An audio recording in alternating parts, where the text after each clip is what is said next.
Hello! In front of me I've got VIVO Y22S. In this video I'll show you how to add different types of cards to Google Wallet. In the beginning, let's enter Wallet, tap Add to Wallet button and focus on Transport Pass, Loyalty and Gift Card. Firstly, let's enter Transport Pass, and if you are able to find your transit way, select it. You'll be redirected to a website where you have to finish the inside form. Next, let's go to Loyalty and select loyalty card you would like to add, for example, Payback Poland. Now you can scan your card or enter member ID manually. Tap Add to Wallet and it's done. In the end,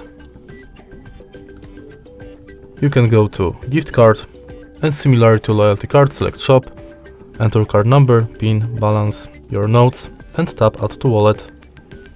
All of your cards will appear right here on the homepage of Google Wallet.